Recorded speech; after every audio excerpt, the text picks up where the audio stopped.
You are watching WhatsApp Punta Cana with Christy Maggio, una americana italiana en la República Dominicana since 2013. A teacher at heart, but her curiosity has sparked new opportunities. Director, businesswoman, humanitarian, talk show host. La curiosa directora has decided to become the student. Go behind the scenes to get a closer look at what this country is all about. And Cher is here with you. So, if you love everything Dominicana, stay tuned. This is WhatsApp Punta Cana with Christy Maggio. Are we ready? Are you ready for this story? I like her. Yes, and congratulations to her for this nice history, and we are waiting to listen. Yes. So we have with us, in case you're just tuning in with us right now, we have Monique Mannen with us on the line, and she is coming to us from Los Angeles. Do you know that Los Angeles is 4 hours behind us? So it's 4 o'clock there right now. It's very late. Almost. Yes. Thank you very much to her to be now with us. I know. And so we're going to introduce you. Monique, are you there? Yes, I am. Hello. How are you today? Fantastic and major gratitude. Oh, thank you so much. We are very grateful for you to take this time out with us, and I really appreciate it. Monique and I actually just met this past Tuesday because we had this wonderful networking group and that Anjanita Prevost had done for us, and so it's kind of like it was meant to be. That's how I feel. What do you think? Absolutely. And first of all, happy birthday, darling. Oh, thank you so much. Thank you. When's your birthday? June 15th. June 15th. How wonderful. Yeah, so I'm gonna write that in my book when I get home so that I remember your birthday as well. But thank you. Do you love birthdays? I adore birthdays that I celebrated the whole month. I call it my birthday month, actually. Ah, very good. Very good. See, like I'm used to I cover a weekend, maybe sometimes a week, but you have a whole month, and that's fantastic. I love it. Yes. I love it. So tell us, you are originally from Suriname, and did you hear Franklin said he thought Suriname was in Africa, and I thought the same thing. Oh my goodness, seriously? It's north of Brazil. Yes. It's in South America. I know, and I'll be honest, when you had originally told me that the other day, I wasn't honest with you, but I'm going to be honest because he just said it out loud on the radio, so I'm going to join his club. I really honestly thought that it was in Africa. No. Isn't that horrible? No, it's a beautiful small country in the rainforest, north of Brazil. Beautiful people. It's a mixture of all over, really, that is there. Name it, the races in Suriname, and I guess it was like an escape place, starting a new life place.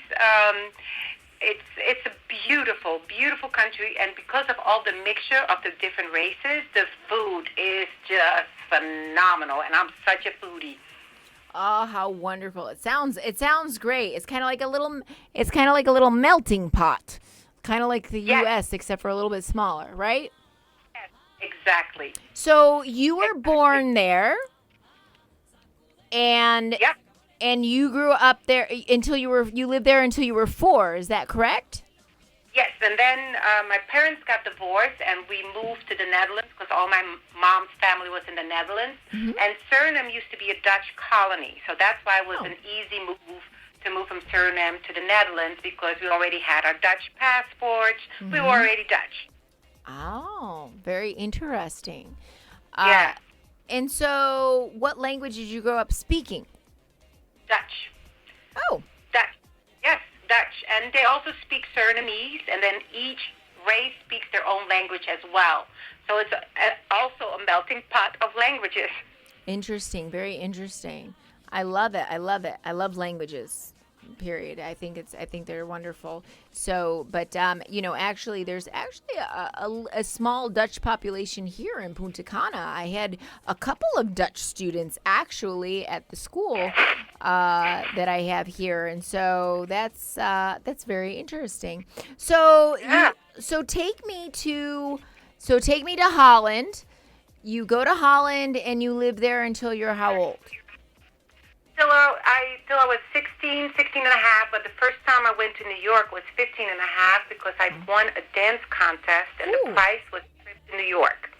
So I went with my dance teacher and I went with the young man that I won the dance contest with. And I'm telling you, the pearly gate of dance heaven opened up for me when I saw Alvin Ailey, when I saw Broadway shows, I saw Bob Fosse's dancing, I saw Dream Girls. I was like, oh, this is it. I'm in heaven. Oh, my goodness. And I went back home and I said to my mom, Mom, I have to be there. That's it. I have to be there. And I went back a year later, and my mom thought I was going for a month. And I called her, I'm not coming back. And she was like, but you're underage. And then she tried to scare me, and she said, well, I'm not supporting you. I said, no problem. I get a job. And when she realized that I was serious, she started helping me. And also, I was so blessed that the manager of the Vanderbilt YMCA, I still know the address, 227 East 47th Street, and she took me under her wings. She gave me a job. I started out as a reception desk, like welcome to Vanderbilt YMCA, and then I moved on to the switchboard, and then I did the front desk. Meanwhile, doing 5 classes a day because I got scholarship with Joffrey Ballet. I got scholarship with Alvin Ailey, and I got scholarship with Martha Graham. And in New York, it's like a triangle. One is Joffrey Ballet was on 18th and 7th Avenue. Alvin Ailey was on 50th and Broadway. And Martha Graham was on 63rd and Lexington. And, as you're there, and you that time, it's when the dollar was really high. So the money that I was getting from my mom, even though it was a small fortune for my mom, it turned out not to be much. So I had to work, and I had to be very cautious and careful with my money, so I would walk. I would walk everywhere to save money. Wow. And what year was this? This was 80. Wow. So how old were you when you said I'm going? How old were you? I was 15 and a half. You have to understand, I knew at 6 years old that I was going to be a professional dancer. Wow. I knew it. There was a tunnel that I had. That's all I saw. That's all I wanted to do. There was no plan B, C for me. That's all I wanted to do. And my mom is very intellectual, and she was like, "But Monique, you need a degree." And I was like, "But Mom, a dancer's life. We athletes. It's a short-lived life." Right. I said, "If I do the degree first and then go dance, it might be too late, or I might miss the boat." I said, and I would get the degree for you, not for me, because I'm really not going to do anything with the degree. Right. I love that you just said that, because I think that is such a pressure right now on a lot of young people today to follow what their parents want or what society thinks. But you're absolutely correct in what you said. Like, a dancer's life is short-lived, and if you waited for a degree, they might have been like, well, you're too old, or you're too, and so, but you stayed and you kept the course and you followed your passion. So, so what was it like being alone in New York City and having these scholarships, which is amazing just as well, which also stands out to how incredible of a dancer you must have been, because it's not easy to do that. And what was that like for you? Like I said, I had tunnel vision. That's all I saw. And eventually, it was almost like, taking me down, doing all those 3 different schools. So I let go of Joffrey Ballet, and I let go of Graham, and I just stayed with Alvin Ailey, because Alvin Ailey has everything. Has the ballet, has the jazz, has the African, has the modern, has the Graham. It has the Martha Graham there, and has the ballet there. So it was a one-stop. So I continued with Alvin Ailey, and what was my love anyway, I fell in love with that dance company after the first time I saw them. So what was the first time that you performed in, after starting to attend Alvin Ailey, what was the first time you performed in front of a large group? Oh, it was pretty fast because I started dancing also with Elio Pomare Dance Company and with George White Dance Company. And Elio Pomare, that was bless his heart and rest in peace. He was a visionary. As a matter of fact, we did this piece called The House of Bernarda Alba. It's a book. Uh-huh. And so I had amazing mentors in my life, and Elio was definitely one of them. And he would say to all of us, guys, we're not just going to dance. We have to know what this is. So he wanted us to read the book. He wanted us to breathe the character and be the character and make the character come alive through dance. And I'm telling you, we got front cover of New York Times calendar section with raving reviews, but because we did the work. We put the work in. Right. Right? Absolutely. That's another important lesson. You have to put the work in. You have to put the time in, and you have to put the effort in, and that's amazing. So take us from New York to Los Angeles. Like, what was your first, I guess, big breakout move, so to speak? The movie Chorus Line. Really? With Sir Richard Attenborough directed, and Michael Douglas was the star in it, and of course the beautiful cast of the dancers. That was just amazing. Just that experience in itself. We would have Michael Jackson visiting in the balcony, just sitting and watching us dance. You know, we didn't know that. We found out afterwards that he was there, just watching us and just taking us all in on that stage. And just the fun that we also had off stage, because we call it the Rotunda. It was shot in a real Broadway theater, and this downstairs is called the Rotunda, where people go have their drinks and whatever. It's this huge circle space, and all the dancers would go there, and we would perform. And we all were like, okay, this is what I did in this show. Boom, boom, boom, boom. This is what I did in Solid Gold. Boom, boom, boom, boom. And it was just like a big, huge dance party, talent falling off the wall, bouncing off the wall. It was amazing. I used to love watching Solid Gold. That was like the best. Watching. I'm sorry? I used to love watching Solid Gold. You mentioned Solid Gold. I know that's not the focus at this moment, but it just brought me back to the moment. Yes. It just popped in my head. So, okay. So what then? So my gosh, chorus. That's incredible. The chorus line. What after that brought you out to Los Angeles then? Because half the cast was from Los Angeles, and I was going and auditioning for Broadway shows. I would make it past the dancing, and I would get cut with the singing because I couldn't sing. Oh. And as a matter of fact, I couldn't sing when I did the movie School Days. Ranford Marsalis used to go like this about me. Ow! About my singing. Oh, my goodness. I know. So I knew I was in trouble in New York with Broadway shows because my singing was definitely up the par. And so half the cast was from Los Angeles.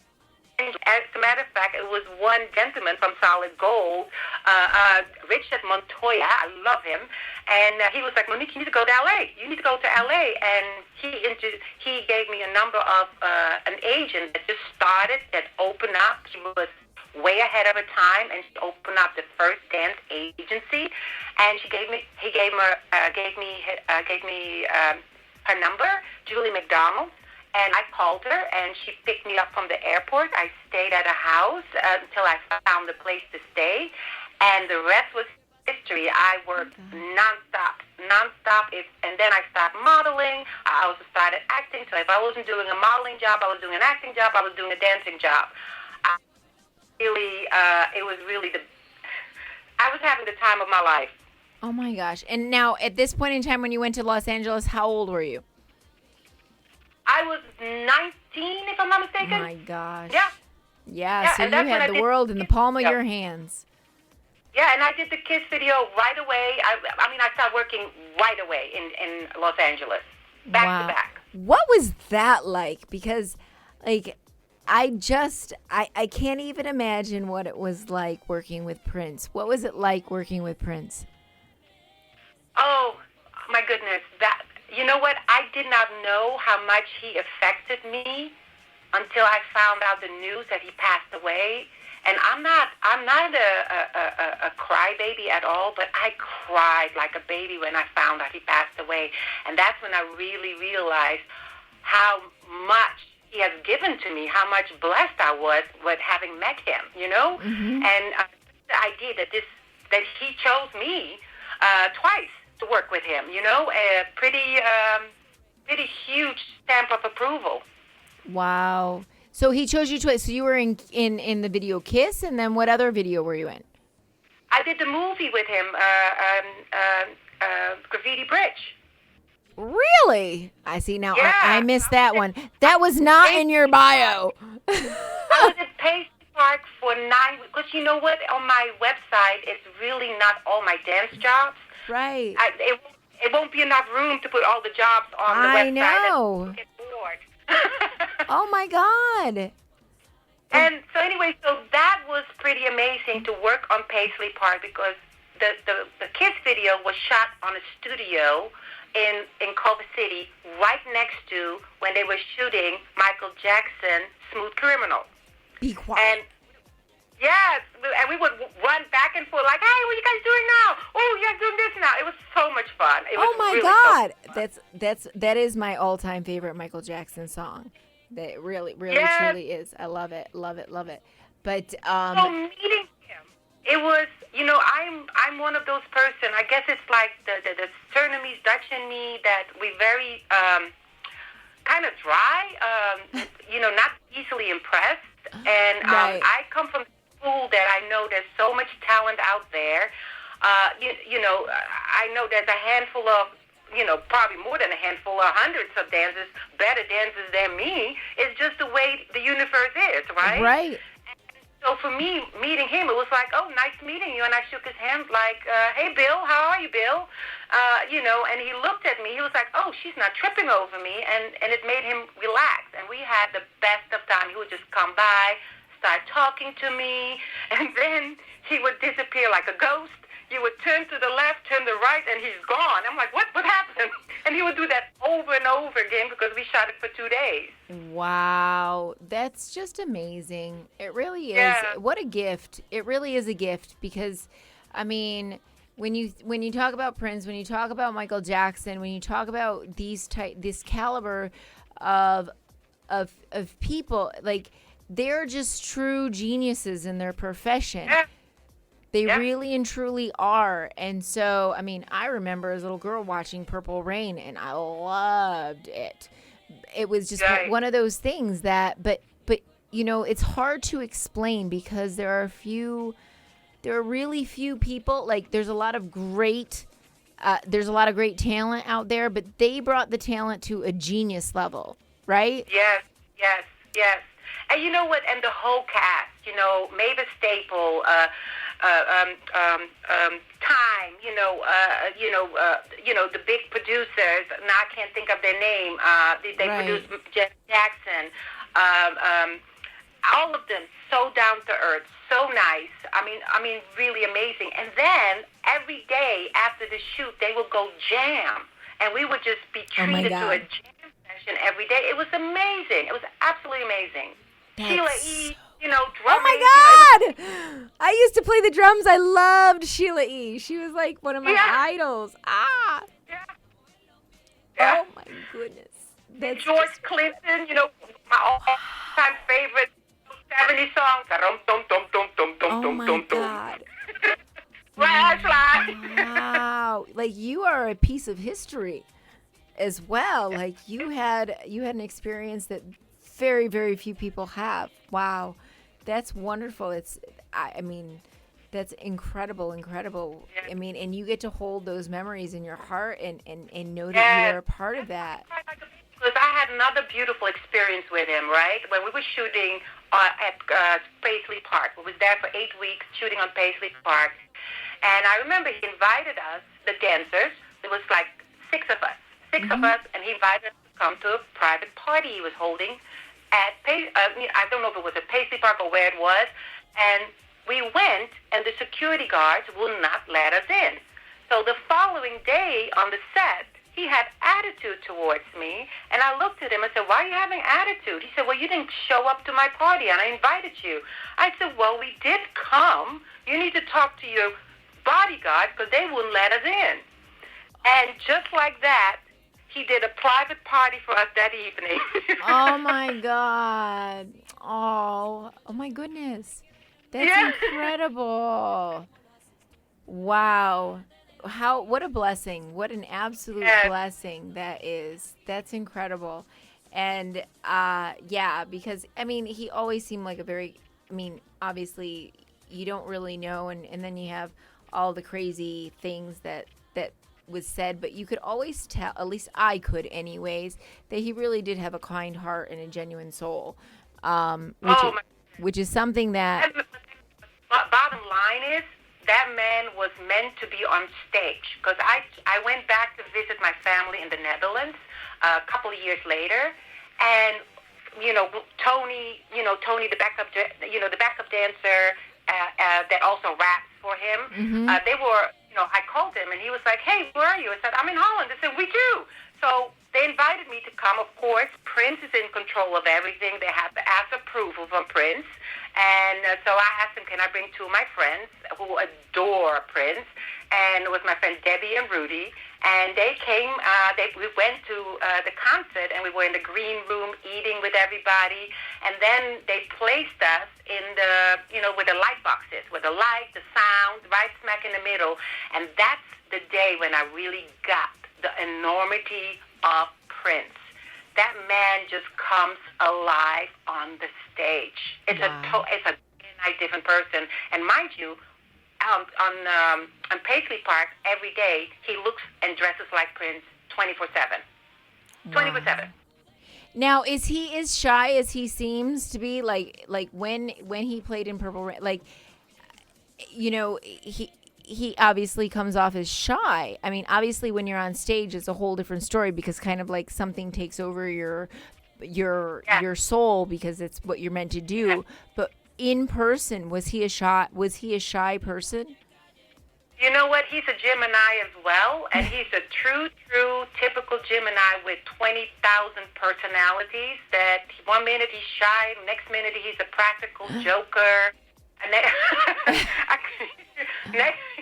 next minute, he has different personalities that he was showing, and he also has a little mean streak to him. And I thank goodness I've never met that side. Well, we all have one of those, right? Yes. And it's better to stay hidden, for sure. Wow, what a blessing. That's amazing. So after that, or in between that, maybe, perhaps, so you had been featured on Fresh Prince. I'm sure now I know you're in Graffiti Bridge, and there's probably other things that I'm not really certain, but also, I lost count. I did over 30 music videos. Wow. Tina Turner. What? Billy Joel, Amy Sotero, and Peter Sotero and Amy Grant. I mean, Billy Lee Roth. Is it Billy Lee Roth? David Lee Roth. David Lee Roth. Wow. Yeah. Wow. How wonderful for you. Yeah. That's incredible. Yeah. Good for you. Oh my gosh. That's amazing. So tell me, I got to know, because now that I know who you were in the movie Coming to America, and I was rewatching the clip, I'm just like, oh my goodness. I was just thinking about that and the way that and then their reaction. Tell me, what was it like What was it like doing that? Now, with Eddie Murphy and Arsenio Hall. Now, were you there when they were there? No, because what happened was they ran out of time. Great story with that as well. I auditioned for The Princess, and John Landis was fighting me to get that. And Eddie wanted the lady that got it, and then John created this part for me. And John Landis. Wow. Yes, and the casting director, Jackie Birch. It was Jackie Birch and John Landis that fought for me, and because Jackie Birch has given me quite a lot of jobs. Bless her heart. Thank you, Jackie Birch. Yes, a little shout out to Jackie. Yes. And so anyway, we ran out of time, so they were like, John really wanted this part in the movie. He said, can you please come back when we're ready to reshoot it? And I was like, absolutely. So I literally did my scene with John Landis on the side of the camera, mouthing at me, faster, faster, faster, faster. So it was very unexciting. Oh my goodness. Yeah. But well, you did a fantastic job. I loved it. It's one of those things. Because you were just so going, and I want to be this, and I'm going to do this, and I'm going to be in the movies, and I want to be an actor. And it was great. I also danced in it. I was also one of the dancers. Yes, I saw that. So I wasn't really sure if you were one of the dancers. So you were one of the dancers in the initial scene. It was but that was the scene in the beginning and at the end, wasn't it? Yeah, and I also did the music video for that.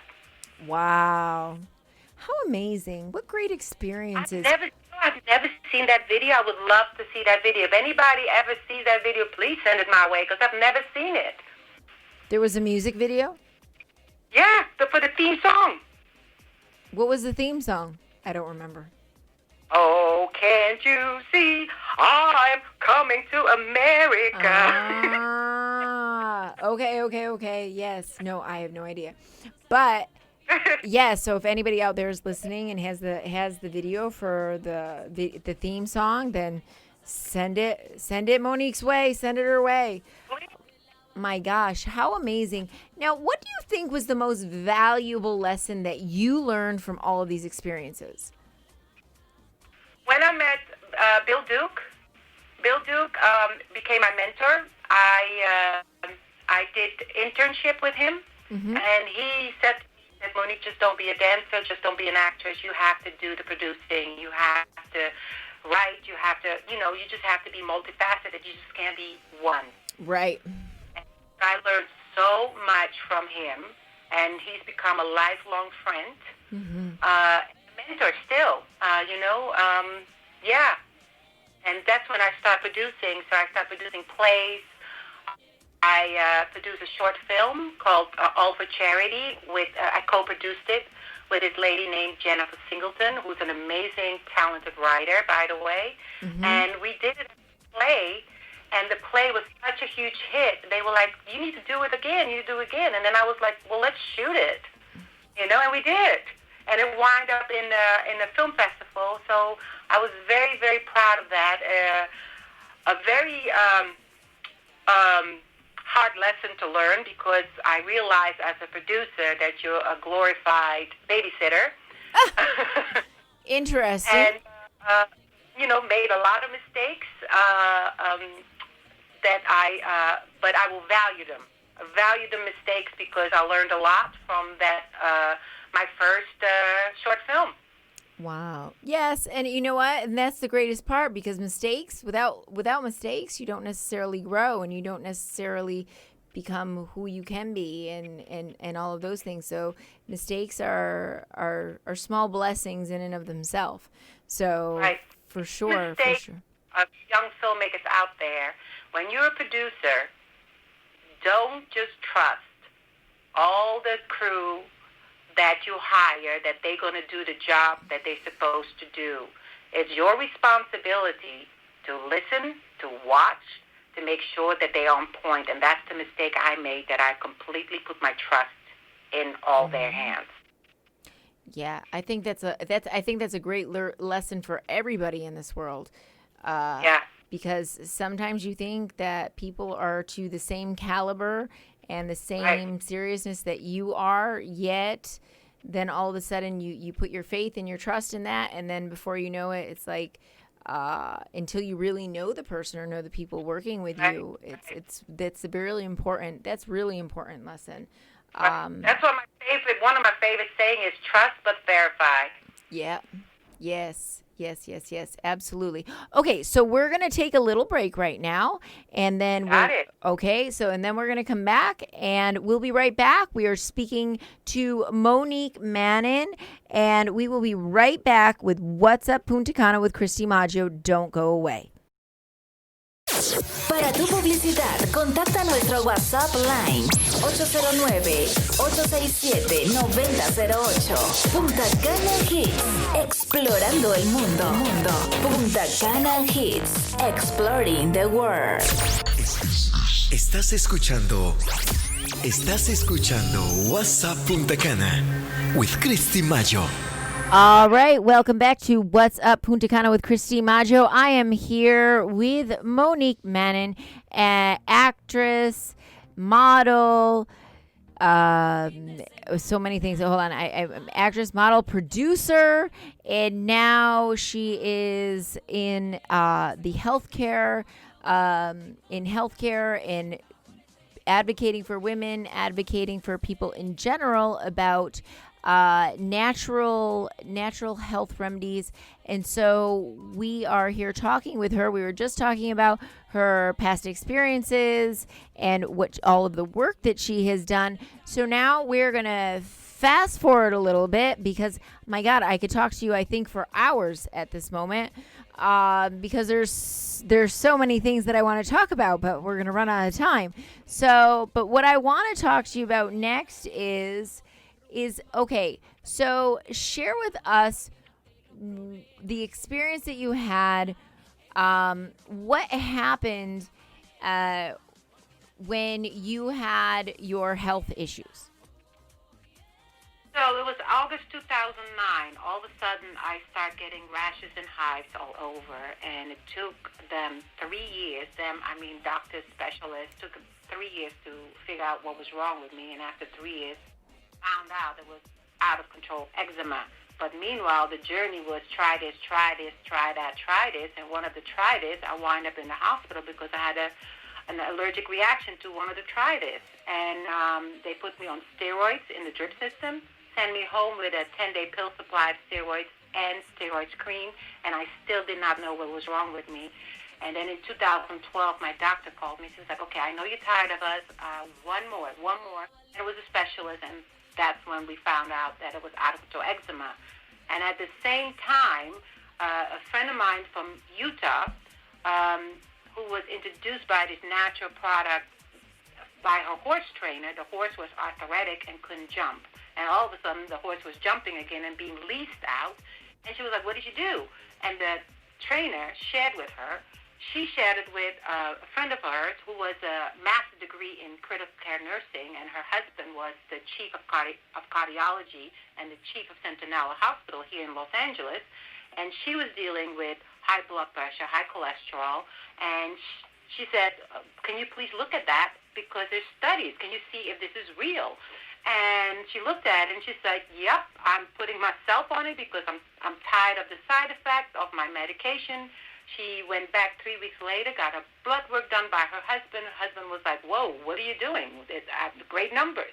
And he was like, it took him a year because, medical doctor, Western medical doctor, they know this is the disease, this is the medication, this is the disease, this is the medication. So natural is not on their radar at all. Mm-hmm. And so he was like, there's no way. So he did his own due diligence, found studies, and one of the studies was a huge pharmaceutical company that created this new science. It's called NRF2 science. And the way NRF2 science works is that you take an apple, you cut it in half. And that apple, when you leave it out for 24 hours or even just for hours, it starts browning, right? That's oxidation is happening. Right. And we breathe. As a result, we create a byproduct, oxidative stress, which is causing all diseases and how we age. Oxidative stress is an issue that affects us all. What is oxidative stress? It's something that happens inside our cells. Our bodies are made up of trillions of them. Inside each cell is a tiny engine that creates the energy our bodies use to function, to be awake, to sleep, to digest, to think, to breathe, everything. And as the engine does its thing, they also produce oxidative stress, just like an exhaust on a car. And if we don't have enough antioxidants in our cells, then that exhaust will damage our engine, causing decreased energy production and overall function. How do you know if you have oxidative stress? You have fatigue, not feeling rested when you wake up, constantly tired, slump in the afternoon. You have a brain fog, memory loss, forgetfulness, muscle, joint pain, inflammation, on and on and on. And immunity is low, sick, regular. You have almost any type of disease, and we actually all have it. What are you doing to reduce your oxidative stress? Oxidative stress has now been identified by scientists as the reason we are aging faster, and that high oxidative stress can lead to hundreds of diseases. So it is a good thing that you want to lower oxidative stress. It's a game changer and a blessing, like it was for me. Because this natural product, what it did, it reduced 40% of that oxidative stress in my body. And then after I took it, within 2 weeks, my body felt balanced. I could do more. I felt better. It was a game changer for me. And what was it exactly that you took? It's called NRF2 activator. It's an NRF2 activator, and it's a scientist that worked on it for over 40 years. 5 herbs that synergetically becomes an activator, and it's basically like flipping a switch in your body for the garbage man to go back to work, for the good guys to go back to work, to putting balance inside of your body, because that oxidative stress, that bombarding of our body, it causes a whole lot of havoc in our body. Mm-hmm. So you mean to tell me for 3 years you were kind of like a guinea pig trying different medications, different things, and it wasn't until... Acupuncture, nutritionist. Oh my goodness, one nutritionist told me that all I could eat was miso soup and sweet potato for breakfast with cinnamon, sweet potato for lunch, sweet potato for dinner with seasoning, and miso soup. And I was so desperate. I told you in the beginning, I'm a foodie. So That was a big thing for me to have to do that. But I was desperate. I was like, yeah, I'll try it. And he promised me that I only had to do it for 2 months, and then I could eat regular again. Well, after 2 months, he was like, nope, you're going to have to eat like that for the rest of your life. I said, you can go fly a kite. I love food too much. No way. My gosh. Wow. So this is incredible, because obviously we know that, if you had the situation, because at this point in time, obviously, did you know that it was eczema that you had? No, it took him 3 years. And that was the frustrating part, when you know there's something wrong. Well, there's a lot of people that have something wrong and they don't see it. Yeah. You could see there was something wrong because it showed up in hives and rashes, right? But a lot of people, they don't even know that something is going on. And then there's some people, they know there's something going on because they don't feel 100%. Right. They, you know your body. Absolutely. And that's what I love now. It's like I'm a health advocate. I'm advocating people to take control of their health, read labels, ask questions to the doctor, which I did not do. Like, why are you giving me this? What is that? What is the side effect? So you know really with your eyes wide open what you're getting yourself into. Right. And I think nowadays people really just believe that the doctor knows what they're doing, when sometimes it's kind of trial and error. They don't really know what they're doing. And wouldn't it be just wonderful, and I'm not saying anything against doctors, and there's no negativity here, because doctors are wonderful, but it'd be great. It'd be much better for them to consult first and say, you know what, I'm not really sure, but before I give you something, let me check it out. Well, and the thing is, like, all doctors, they know that free radical damage causes oxidative stress, and free radical damage is the cell phones, the microwave. It's the air we breathe. It's the benzene. It's the diesel. It's the pesticide. It's regular stress. Stressing out causes free radical damage in your body as well. And our body is being bombarded by 300 trillion free radical damage on a daily basis. Wow.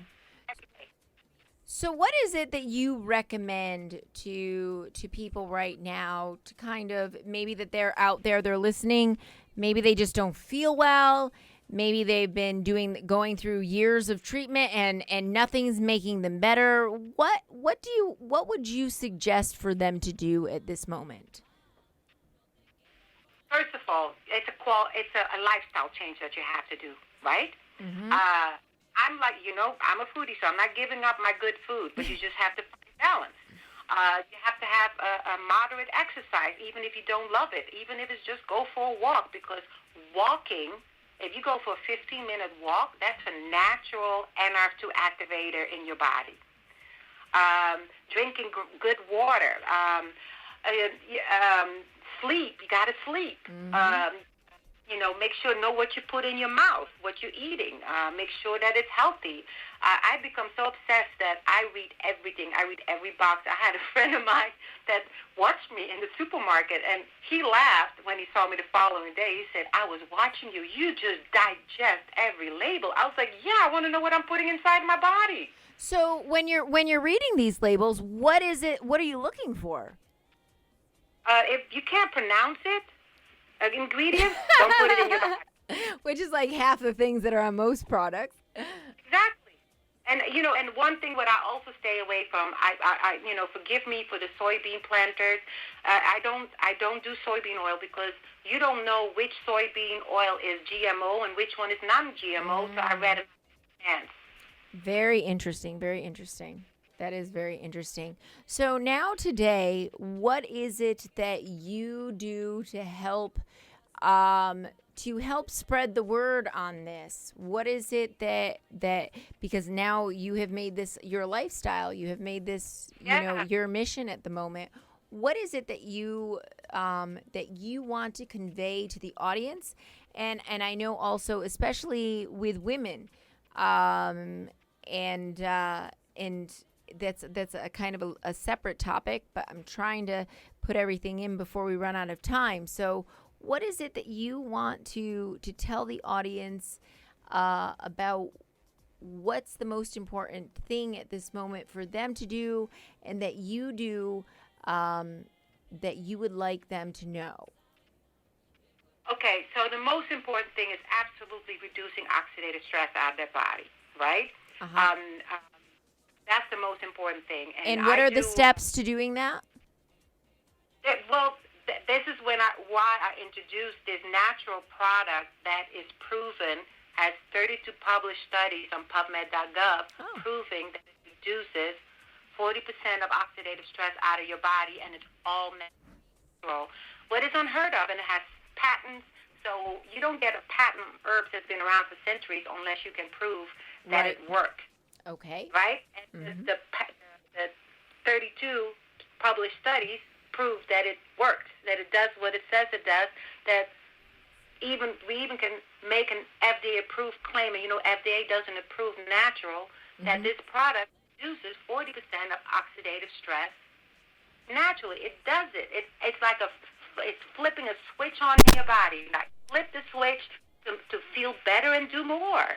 And it's like, and that's my thing, is like, I'm really here because I see so many people suffer. I see so many people in pain, and and people don't have to be in pain. They don't have to suffer. It's like there's another way. There's a new way, and it's a hard pill. Forgive the pun. To swallow, that people cannot accept. Like, wait, how can this natural thing, do all that? And it's because almost all health conditions are linked to oxidative stress. So if you reduce it, it's a good thing to do. Very interesting. Very, very interesting.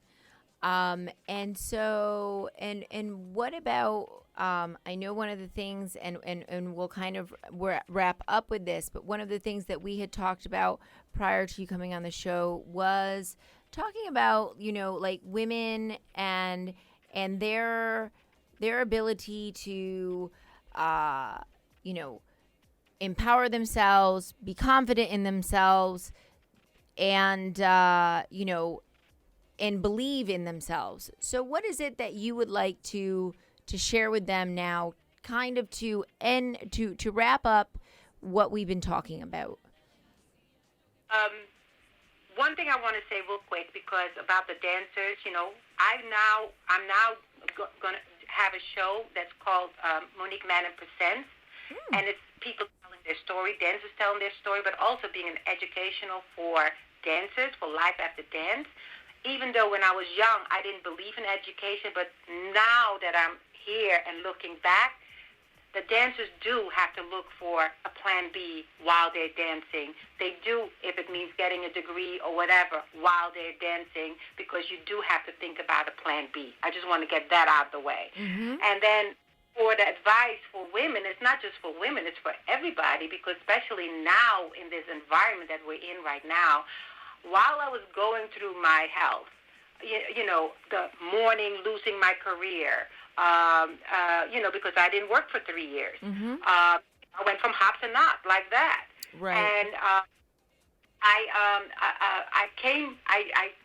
found a very simple motto for myself, and it is, if it doesn't make me smile, I don't want it.